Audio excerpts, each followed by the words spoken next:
but as a group, as an organization, I think that's an interesting question. Do you have a presence on LinkedIn? And they just moved to the Empire State Building, so I'm going to tell them they have to start doing more interactive corporation things on LinkedIn. All right, cool. I want to open it up for questions, so we've got about 15 minutes for questions. I'm going to start over here, and I'll make sure to get over there. And Hi, I want to bring Trevor into this conversation because he has not discussed another organization that he's part of. And I think it's kind of unique because it's, well, let me get into it. I'm the executive director, I'm Gil, I'm the executive director of a local community organization. Trevor, of course, is NearSave, amazing. However, we're both part of the Washington Square Music Festival. Now, our average age must be probably 70 or so. that's about right. Some of us in our 80s, I'm 75 myself, and we inherited Trevor because his mother is the president of the Washington Square Association, and she is the proud and original, the Washington Square Association, the proud and original sponsor of the Washington Square Music Festival, now in its 54th season.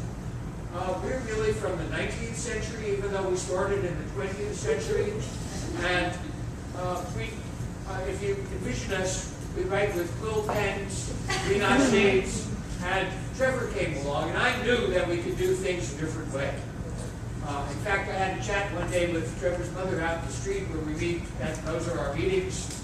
She does 7,000 different things each day, including seeing patients. I no longer do both psychologists. And I said, we're not using Trevor enough. Now, I don't know if it would have happened anyway, but she said, do you want me to say something? I said, yes, please. And soon I was getting emails about things Trevor was doing. And when we held our benefit, where we brought Trevor in, we had to turn away people. Now, we had only a piece of Poisson Rouge, the lounge. That place could hold 1,200 people. And I have a fantasy that with Trevor's methods, one day we'll have the entire lounge and turn away people from that. Could you tell us a little bit about how you moved us from the 19th century, or at best 20th century, into some novel ways that moved us ahead of what you did? Sure.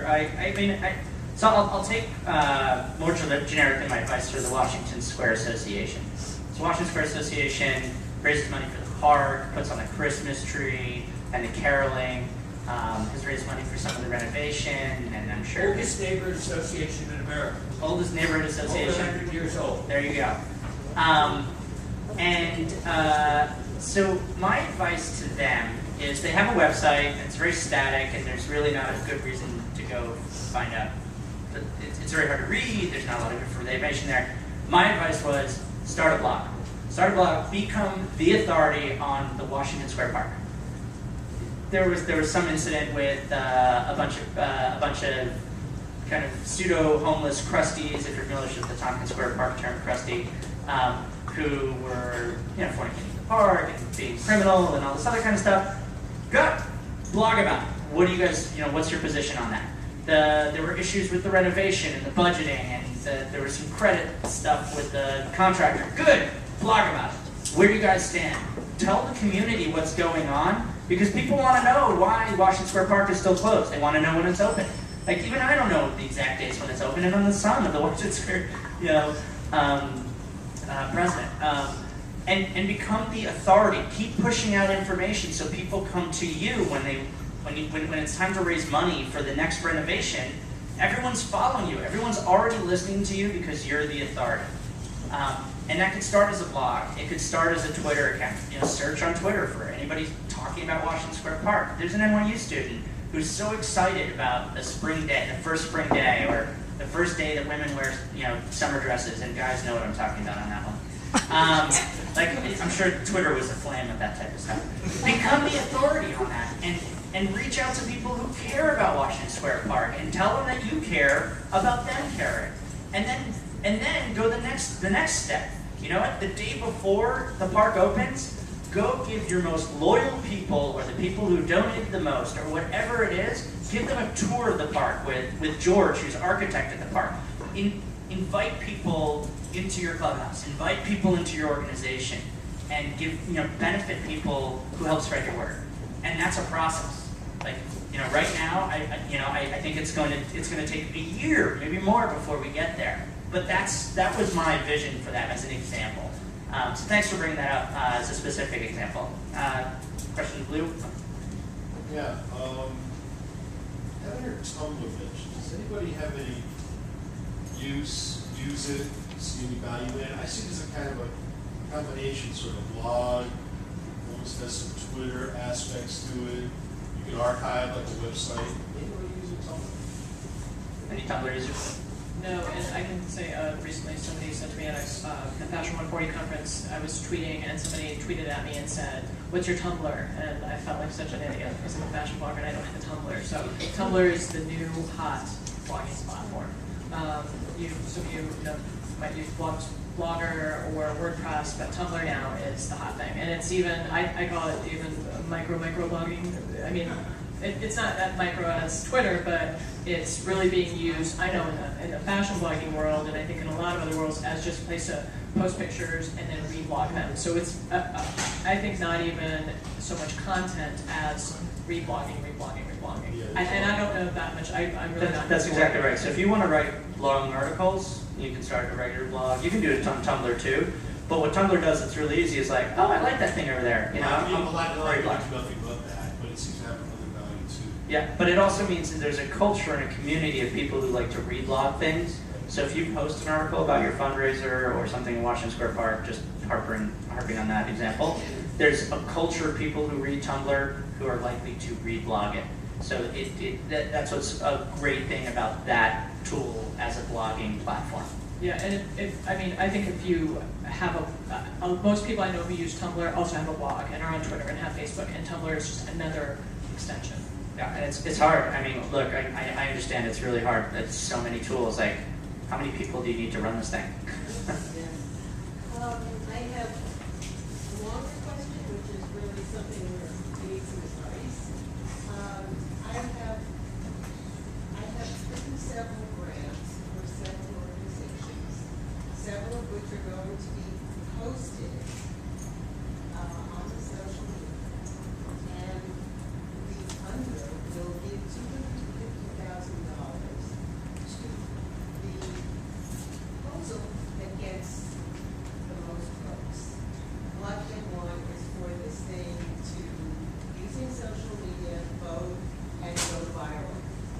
And so it's not necessarily the biggest elephant in the room. It could very well be just most engaging, and these people who know how to use the media the best, social media the best, to get it out there as broadly as possible and have it take off. So how would you suggest I do that for those organizations that make it to the round where the vote takes place? Do you guys want to comment on this? I guess it would probably be easier to talk to you one-on-one, and because I have a lot of questions. But I mean, I know that there's been a lot of different programs doing that. Like there's been quite a few groups that have been doing the most likes on, like you have to have a certain number of votes on Facebook, like the Chase giving thing, and then and there was Pepsi had theirs. Pepsi is, I don't know if people heard about that, but actually a whole bunch of small organizations sort of gamed them, which I think is awesome. Yeah. But because generally those lose, like small groups lose in those competitions, because we just don't have the same kind of reach as Worldwide Orphans, it's like, or whoever, like Habitat for Humanity. It's going to be very difficult for a neighborhood organization to compete with that level of organization. But the Pepsi Challenge, what they did, a lot of people, small organizations, networked their supporters all over the country, and then they picked a winner that they were going to all vote for 1 month, and then that group won. And they did it, and they just split it across, and they kept winning, and then so it was all different groups that won, and they just helped each other, but then Pepsi stopped them from doing it because they said they were cheating. But, I think, that's not exactly answering you, but I do think... You are. How do you get it off the ground? But I think there is an answer in there, which is you got to network. right? Like, I don't know what the grant is. If it has anything to do with the neighborhood in New York, we'll do an article on it. I'm not joking. What are the organizations that might care about that project? You know, there are bids here. They'll retweet it. Would anybody not retweet that there's a grant going on, a grant contest? Somebody wants to have a voice in their community about what funds go to. Find the people who are most influential and partner with them.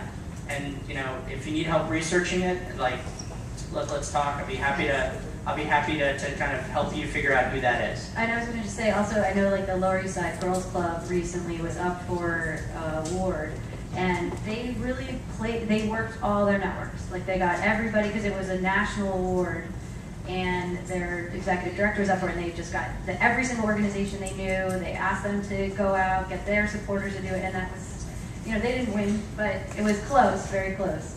So. All right, I'm going right to left, and then I'll come back around to you. But look, just piggyback on that concern I had. I worked for Columbus Avenue a bit on the Upper West Side, and I might be quite a bit younger than most of the Upper West Side population. And so I wonder if you are doing things that are voting based and that are heavily on social networks, are you giving a louder voice to people who are on those networks? You know, are you reaching only a certain audience that might not be your community audience? Short answer, yes. But you know, what do you also get out of it, right? And I think there's a balance there, right? But what you get about is, you know, 1,000 people, each with a network of 1,000 people talking about whatever it is that you're talking about. And so, you know, there's also a benefit there. But I think that's a really valid concern. But I think you have to know your stakeholders too. You were talking about mailings. We mail out our annual report because I feel that we have to. We cannot guarantee that everyone is looking at our website and that everyone has internet access. It is New York City. We have a younger population in the Flatiron District, but we also have small business owners that aren't necessarily on the internet. We probably have the same thing up there. I've spent a lot of time working in Lower Manhattan, especially with the Chinatown community. Things have to be bilingual. We cannot assume that people are using the internet. So it depends on where you're talking about, but you know, it's a specific audience that you're going for, but I don't think it takes away from some of the other things that we as community organizations have to do. We do ground floor distribution of almost all important materials to every ground floor business in the Flatiron District, because I can't guarantee that even if 90% of those people are on the internet, that they're following us on any of these things we want them to do, but it doesn't take away our responsibility to reach out in other ways. And I think I've spent a lot of time doing community development work in New York, and I think across the board, you cannot assume that all meetings aren't still important in some way. Okay, we've got about 5 more minutes, and I'm going right to left. Yep. So I was wondering about when your organizations are starting things like Facebook, and you guys talked about there's a lot of interns doing it, or people trying to find a voice, different personalities, not every organization that have multiple people. Like, are there guidelines? Do people look to guidelines? Do you have organizational guidelines? Are there resources on the web? I use no guidelines, but maybe that's why I ran into trouble and I wound up insulting someone who I shouldn't have. Yeah, I mean, it's like you were saying before, it's almost really like a feeling out process, because I don't think, aside from almost really general common sense rules you should follow, it's going to be different for everybody depending on what you do. I mean, it's like, find the people that are interested in your message and who you want your message to get, and go look for them and engage them. I mean, other than that, I don't know really if there's anything that'll be the same for everyone. I was thinking like user groups. Our organization definitely, we definitely did. I mean, we're only right now 5 full-time people and then interns here and there. And even though once we kind of got into it, we always kind of understood what we wanted the message, the tone to be at the beginning, just to make sure there was consistency. We did say, okay, when we're talking on Twitter, what does that tone want to be? How do we want to structure that? So for us, we found it to be necessary. And then once we got into the habit of it, we kind of just did it by habit. I work partly as a social media consultant, so maybe it's questions after. I love to talk to you. That's what as a social media consultant, I have a very strong opinion on negative comments and how to deal with them. I'm just curious what all your opinions are. social media consultant over there, and she would be willing to give pro bono advice to community organizations. Is that correct? Yes, especially. There you go. There's somebody that you can talk to help kind of give you some guidelines to get you started. I'd like to hear your opinion. I want to hear your opinion on negative comments. Is never delete unless expensive. I'm sorry, it's hard to hear you. Sorry, my opinion is never delete unless it's expensive. Rather show the rest of the community that you can handle it well. In fact, the best people retweet the negative comments. Like Jeff Jarvis, who's a professor at CUNY, he's done a million things. He's one of my journalistic idols. People attack him all the time, and he retweets it. Like this is what this person thinks of me. Fine, that's fine. And as a community organization, take Washington Square Park. I mean, the mounds on the southwest side. Oh my God, it's the worst thing ever. It's the best thing ever. It's the worst thing ever. Oh my God, like we raised the fountain. Oh my God, we're changing the history of New York. No, it's the best thing ever. They're both valid concerns. They're both people you want to reach out to. They're both people who care about the issue. Engage them. So a lot of people, I think, have been asking a version of this question. Can you socially network via committee, or do you need to have a primary person who's responsible for social organizations? We tried this. You're talking about staff. We had a problem with this when we first started the 34th Street Twitter, and we were like, we'll do it together, and it didn't work. In my experience, it's always best to have one voice. But I would say, if you're going to open it up to other people, someone has to make that final decision. It doesn't necessarily have to be by vote. Because I'm a little bit autocratic that way. I'm like, this is actually what we're going to do. I open it up for feedback. Tell me if this is a good idea. That's great. But end of the day, I'm going to do this. We've got 2 more minutes. I represent an organization, Live Association of New York City. We don't have any paid staff. We're talking about unstaffed people. We have no staff. So we have to appoint a dedicated person that agrees to do these things. We clear why ourselves. Sure. Yeah, absolutely. Or find someone who's willing to be an intern and help you guys out. I mean, there are a lot of people who care about the community. If you outreach to people, I think you'll be able to find somebody. I went right to left, and now I'm going back to right, and I'll pink. Sure. Yeah, I'm just curious. A lot of your organizations are using Facebook and Twitter. How does that impact your email outreach? And we find that less and less people are opening up emails, and people get so many emails. How do you get through to make sure that yours is being opened? And I'm wondering what your thoughts are. Have you sort of abandoned email and only do Facebook, or? So it's a quick show of hands. Who here gets too many emails? Yep. We're still doing email though. We do email blasts with important things, and the newsletter is still going out, and we're using the other things to supplement. I don't think we'll ever totally abandon email, but the open rates, I mentioned that we have 12,000 people on our distribution. The open rates are low. How do you get people to, have you got a trick on how to get the subject line to pop? We've done research on the days and times of day that are more successful in terms of opens, and Eric can share that with you after, but that's the extent of what we've done. I mean, if you can customize and put their name in the subject, some systems allow that. That helps too. What's the best time of day? It depends on your audience. There are various different studies out there.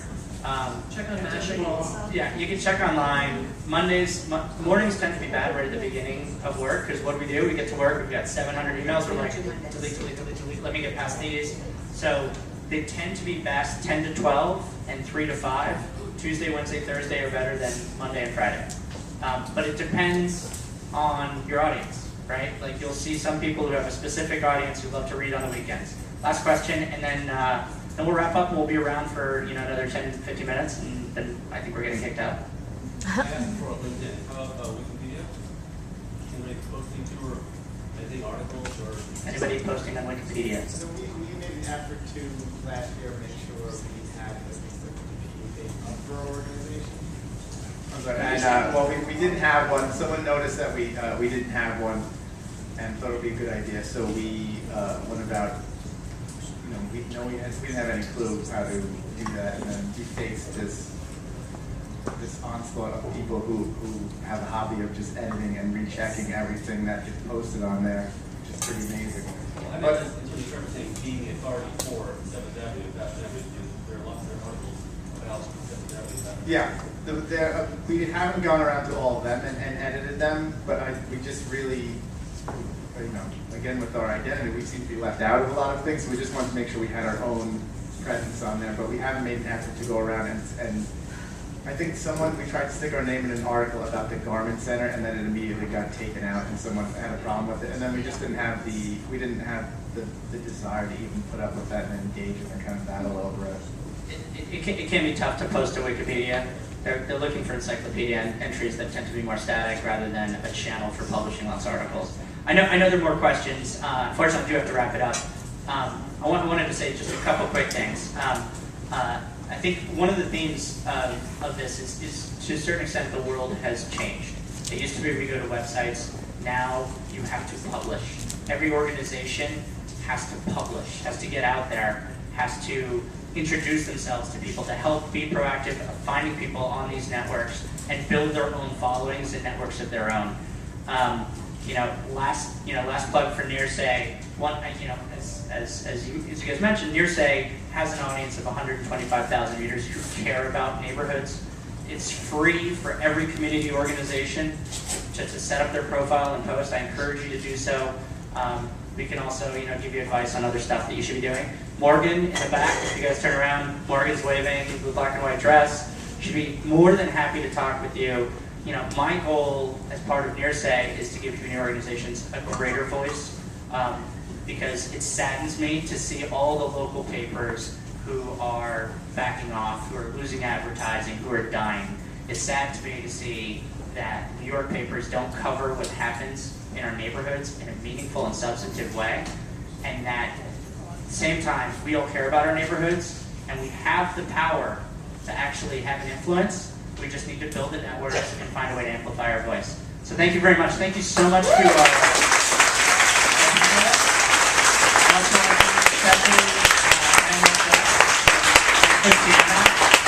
And lastly,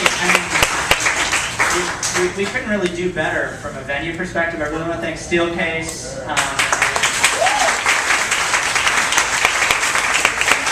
And thank you everyone. So come introduce yourselves.